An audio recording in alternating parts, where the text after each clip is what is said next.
There's a number that keeps coming up when you dig into the Indiana Fever ownership story, and it's not the kind of number that gets thrown around casually. $500 million. That's what one man paid just to get his foot in the door. Not to own the franchise outright, not to run operations, not to have his name on the building, just to be positioned, just to hold the legal right to be first in line when the moment finally arrives. And that moment, by almost every indication, is not far off. The Indiana Fever have gone from one of the most overlooked franchises in women's professional sports to one of the most valuable sports properties in America in less than 2 years. The team that was playing to a few thousand fans as recently as 2022 now sells out arenas across the country every time it travels. Television ratings for their games broke records that hadn't moved in 2 decades. Road teams relocated their home matchups to bigger venues just to fit the crowds that showed up. One player, one draft pick, one selection made on April 15, 2024 changed the entire economic reality of this franchise. And the man who paid $500 million to hold a succession clause over this asset bought in before any of that happened. His name is Steven Rales. He's 72 years old. He's worth somewhere in the neighborhood of $9 billion. And right now he holds the clearest legal path to owning the Indiana Fever that exists anywhere on paper. Most fans still haven't heard his name. That is about to change. But to understand why Rales matters, you first have to understand what he's buying into. And to understand that, you have to go back to where this franchise actually started. Not with Caitlin Clark, not even with the WNBA's founding, but with one man standing in Brooklyn in 1934 with nothing and a plan to build something that would last generations. Herb Simon was not handed anything. That point matters more than it might seem, because the way he built things, the stubbornness with which he held on to them, and the values he embedded into the franchises he owned, all trace directly back to that origin. He grew up in Brooklyn, the son of a family that didn't have wealth to pass down. What he had was his brother Mel and a willingness to outwork every room he walked into. Together, they built Simon Property Group from the ground up, buying land, developing shopping malls, expanding city by city, deal by deal over decades. The company would eventually become one of the largest real estate investment trusts in the world, a sprawling empire of commercial properties worth tens of billions of dollars. But in the early 1980s, they were still on the way up, successful, but not yet the names they would become. Then 1983 arrived, and with it an opportunity that looked, on the surface, like anything but one. The Indiana Pacers were in serious trouble. Not the kind of trouble where you tighten the budget and weather a rough stretch. The kind of trouble where ownership is actively desperate to get out, where there are quiet conversations about the franchise leaving Indianapolis entirely and finding a new city that might give it a better chance. The Pacers were losing money, attendance was soft, the future in Indiana looked genuinely uncertain, and the people who owned the team wanted someone to take it off their hands. Herb Simon paid $11 million for the Indiana Pacers. $11 million. At the time, it was considered a risk. The team was struggling, the market was unproven, and there was no guarantee Indianapolis could support an NBA franchise long term. Today, that number reads almost like a clerical error. The Pacers are worth over $3 billion. But more important than the financial appreciation is what Herb Simon did with the franchise once he owned it. He dug in. He stayed through losing seasons and labor disputes and near collapses that would have sent most owners looking for the exit. He kept the lights on, not because it made obvious financial sense, but because he believed the franchise belonged in Indianapolis, and that belief never wavered. That same conviction would lead him to make a decision in 1999 that in hindsight created one of the most important sports franchises in American history. The WNBA was distributing new franchises in 1999, and the process was not simple. A city that wanted a team couldn't just apply and write a check. The league had a demand threshold, 5,500 season ticket commitments before they would officially award the franchise. The logic was straightforward. They weren't going to plant a team somewhere and watch it fail in front of empty seats. They needed proof that a market wanted this, real proof, measured in actual dollars and actual commitments before a single game had been played. Indianapolis wanted a team. The question was whether Indianapolis could prove it. selling thousands of season tickets for a brand new women's professional basketball league in a market that had never seen it, with no star players yet to point to and no history to build excitement around. That was a serious ask. Most ownership groups in that position would have assembled a sales team, set a target, created incentives, and let the staff go to work. Herb Simon didn't do that. He personally sold 4,500 of those 5,500 tickets.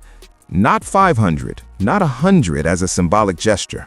4,500. That's 82% of the entire required threshold, sold by one man, the owner himself, going out and making the case face-to-face that this franchise was worth investing in before it even had a name. Think about what that actually means.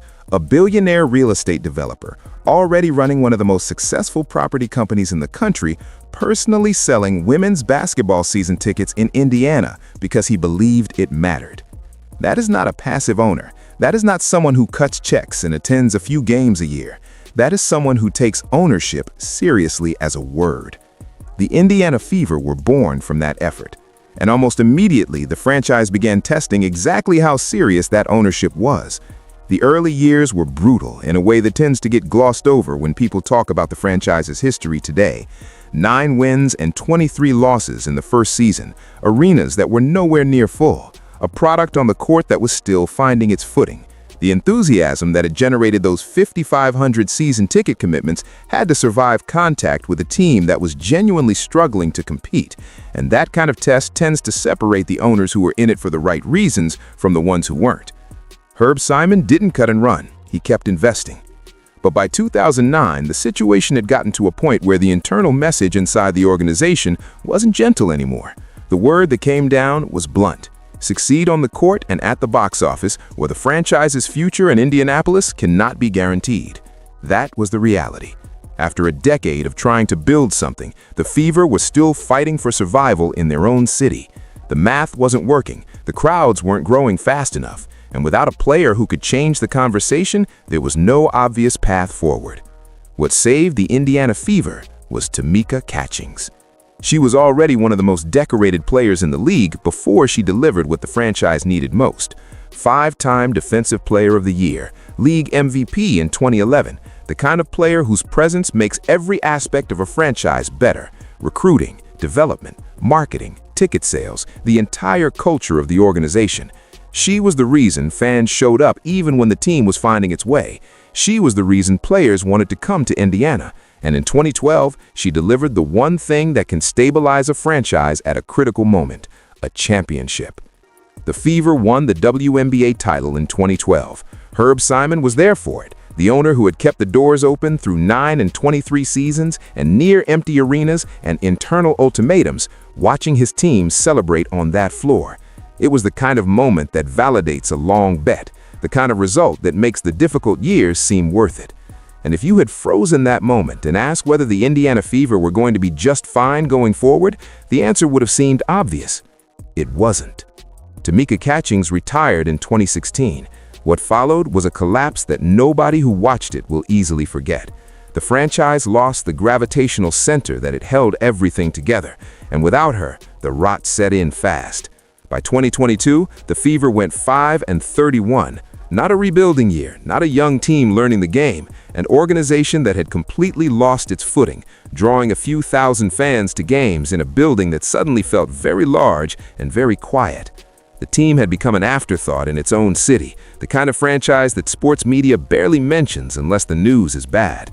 Herb Simon was in his late 80s. His son Steven Simon had assumed more and more of the operational responsibility for Pacers sports and entertainment.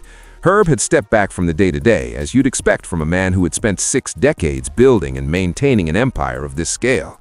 The Fever was struggling. The Pacers were relevant but not dominant. The whole organization was at a kind of uncertain crossroads, and the question of what came next, for the teams, for the ownership structure, for the legacy Herb had spent his life building, was not something anyone was addressing publicly. Then, April 15, 2024 happened.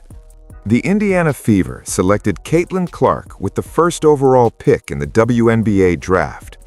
And what followed was not simply a good rookie season or a strong marketing story.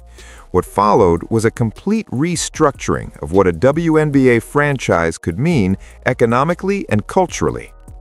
Road teams began moving their home games to larger venues just to fit the crowds that showed up specifically to watch Clark play. The Fever averaged the highest attendance in WNBA history. Television ratings for their games hit numbers that hadn't been seen in 20 years. A media rights deal worth $2.2 billion reshaped the entire financial structure of the league. Expansion franchises in Portland and Toronto just paid $250 million each to join the WNBA, a number that would have sounded absurd 5 years ago and barely made headlines today because the league's trajectory has shifted that dramatically. The Indiana Fever went from a 5-31 afterthought to one of the most watched sports properties in America in a single season. A franchise that had been built by one man's stubbornness over 4 decades, that had nearly folded multiple times, that had been held together through championship seasons and brutal losing stretches by someone who simply refused to let it die. That franchise is now at the center of a cultural moment the sports world hasn't seen in a generation. Herb Simon, at 90 years old, had held this thing together long enough to watch it become something extraordinary. And the question everyone is carefully not asking out loud is the one that shapes everything that comes next. He is 90 years old. He recently stepped down from Simon Property Group after 65 years. His son Steven handles most of the day-to-day operations for Pacers Sports and Entertainment. Herb has stepped back. The transition is already underway in a functional sense, which means the question of what happens to the Indiana Fever and the Pacers when Herb Simon is no longer making decisions, whether by choice or otherwise, is not a distant hypothetical. It is an active planning question with an answer that already exists on paper. And that answer involves Steven Rales. Steven Rales grew up in Indiana. That matters in a way that's easy to underestimate when you're looking at his biography from the outside. He graduated from DePaul University in Greencastle before building something that became one of the most remarkable business success stories in American corporate history. In the early 1980s, he and his brother Mitchell co-founded Danaher Corporation. At its inception, it was a small investment vehicle, the kind of holding company that sophisticated investors set up to acquire and develop assets over time. What it became was something else entirely. Danaher grew into a global science and technology conglomerate that today is valued at over $200 billion. The companies it acquired span medical technology, environmental measurement, industrial tools, diagnostics, and dozens of other sectors. But the method that built all of it was deceptively simple, and when you understand it, the Indiana Fever investment starts to make a very specific kind of sense. The Danaher approach: find assets with genuine underlying value that haven't been fully unlocked. Buy in early before the broader market understands what you're seeing. Build the infrastructure, invest aggressively in the long term, and think in decades, not quarters. That's not a complicated philosophy. What makes it rare is the discipline to actually execute it, to buy into something undervalued when the crowd is skeptical, to hold through the difficult periods, and to scale when the asset starts to realize its potential. By the time Rales started acquiring a position in Pacers Sports and Entertainment, he had been running that playbook for over 40 years. He had a very specific eye for what it looked like when an asset was being undervalued by the market and had structural tailwinds that most observers weren't fully accounting for. He had already quietly acquired 5% of Pacers Sports and Entertainment before anyone publicly reported it. That's the first thing to understand about how he operates. He doesn't make noise when he moves. He acquires a position, watches how it develops, and makes decisions based on what he sees from the inside. Then, in late 2023, he moved again. He purchased an additional 15%, paying over $500 million total for a combined 20% stake at a franchise valuation of approximately $3.47 billion. That is a serious number, and the deal first reported by Sportemico, contained a detail that changes everything about how you read this investment. The agreement includes a possible path to control for Rales, should the Simon family ever choose to sell. Read that sentence slowly, because it matters more than almost anything else in this story. This is not a passive minority investment.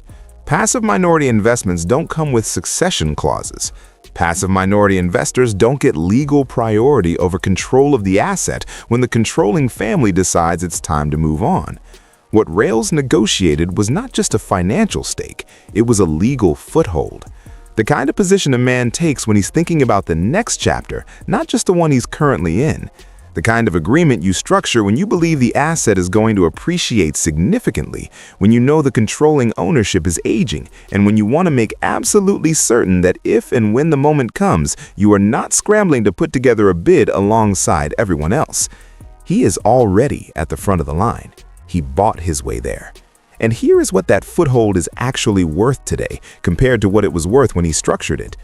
When Rales completed his investment in late 2023, the Indiana Fever were valued at roughly $90 million. Caitlin Clark had not been drafted. The WNBA rights deal that would reshape the league's economics had not been announced.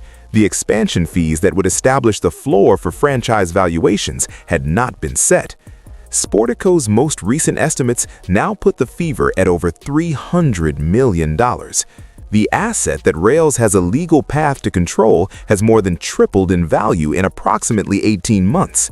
And by almost every indicator, it is nowhere close to its ceiling. The expansion teams in Portland and Toronto just paid $250 million each to join the league. Those are new franchises with no history, no existing fan base, no established roster, no home arena relationships already in place. They're paying $250 million for the right to start from scratch. The Indiana Fever have Caitlin Clark, the most marketable player in women's sports history. They have the highest attendance in WNBA history. They have an existing national fan base and the kind of media attention that most franchises spend decades trying to generate. If expansion franchises with none of those advantages are worth $250 million, what is the Indiana Fever worth? That question doesn't have a settled answer yet, and that's precisely the point. What would Rales' ownership actually look like in practice? You can start to piece it together by watching how he already operates inside the organization. Last June, he flew the entire Pacers sports and entertainment staff on a charter to Oklahoma City for the NBA Finals. Not just the players, not just the front office executives, every employee, every staff member from every level of the organization. That is a gesture that costs serious money, and the message it sends inside an organization is impossible to manufacture. It says something specific about how he views the people who make the operation run, and it builds the kind of institutional loyalty that changes how an organization functions at every level, from the top of the front office down to the people who keep things moving day to day. That's not a coincidence. That's a deliberate choice made by someone who understands that culture is an asset, and that the way you treat people in moments that don't require you to be generous shapes what those people are willing to do for the organization when it matters.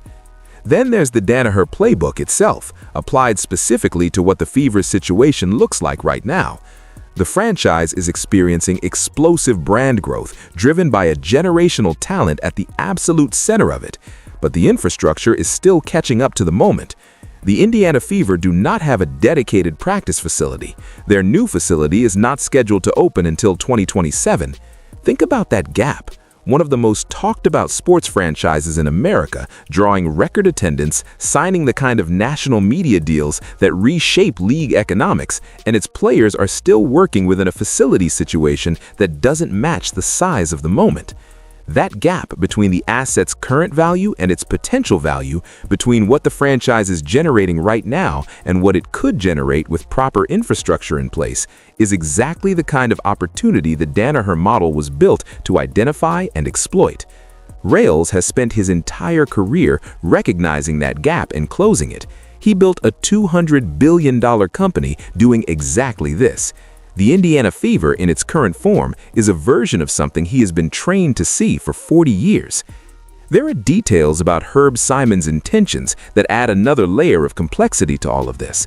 Reports indicate that his will includes provisions specifically designed to keep the franchise in Indianapolis. He is a man who has spent his entire adult life tied to Indiana, who personally sold season tickets, who kept a struggling franchise alive through brutal years because he believed it belonged there, who watched his team win a championship and then went right back to work keeping the lights on when the hard years came back. The loyalty he has shown to Indiana is not performative. It is one of the defining features of how he has operated for decades. But loyalty and legal structure are not always the same thing. Wills can express intent. They can make things harder or more complicated. What they cannot always do is override the economic and legal realities of what actually exists on paper. Steven Rales has a legal agreement that gives him a path to control if the Simon family chooses to sell. That's not a rumor. That's not speculation about what might happen. That is a structured legal arrangement that was negotiated, documented, and publicly reported. The question is not whether Rales has positioned himself. He has. The question is what happens when the man who built this franchise is no longer making the decisions, and whether the vision that drove him, the stubbornness, the loyalty to the city, the conviction that this franchise belonged in Indianapolis no matter what, survives the transition that is already, in every functional sense, underway. Steven Simon handles operations. Herb has stepped back. That is not a distant future scenario. That is the present reality. And the future of the franchise runs directly through the legal agreement sitting in a file somewhere with Steven Rales' name on it. None of this exists in a vacuum, and the timing of all of it is important in a way that gets undersold in most conversations about the franchise's future. The WNBA is sitting at an inflection point right now that doesn't come around often in professional sports. Leagues hit these moments rarely. A convergence of cultural momentum, media attention, new financial structures, and talent that genuinely changes the conversation about what the league is and what it can become. The NBA hit a moment like this in the early 1990s, when the combination of Magic Johnson, Larry Bird, and eventually Michael Jordan transformed a league that had been fighting for relevance into a global cultural institution.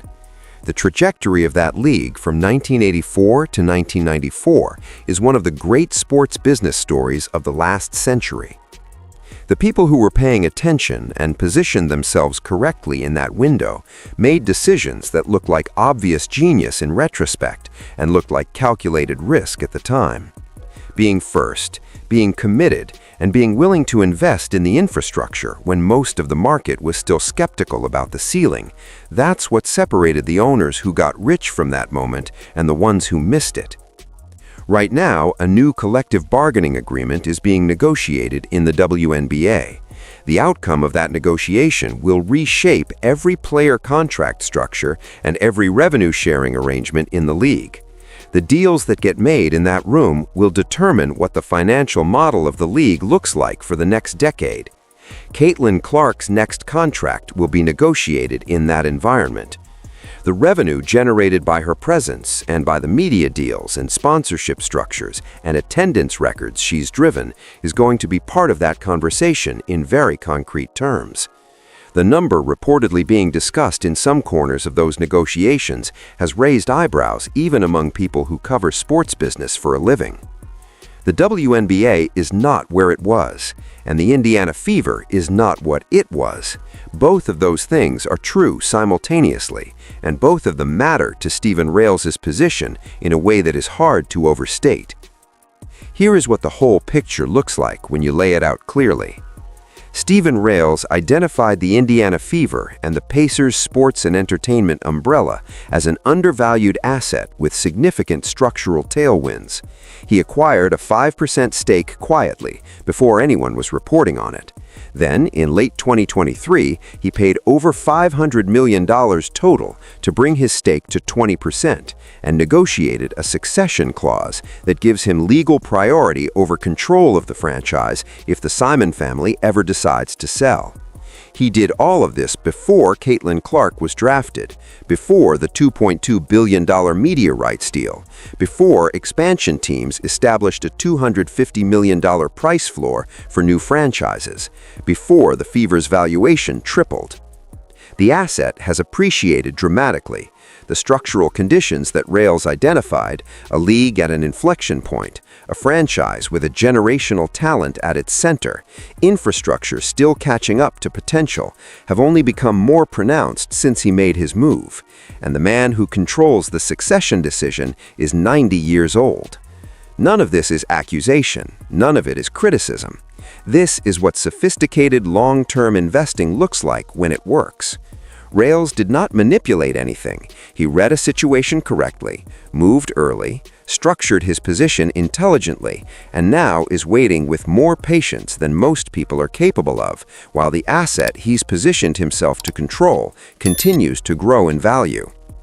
The Indiana Fever's next chapter is not a rumor. It is not speculation. It is a structured legal agreement with a trigger that depends on one decision from one man, and the man holding the key is not outside the building. He flew the entire staff to Oklahoma City on a charter. He is already inside. He already knows the organization from the inside out.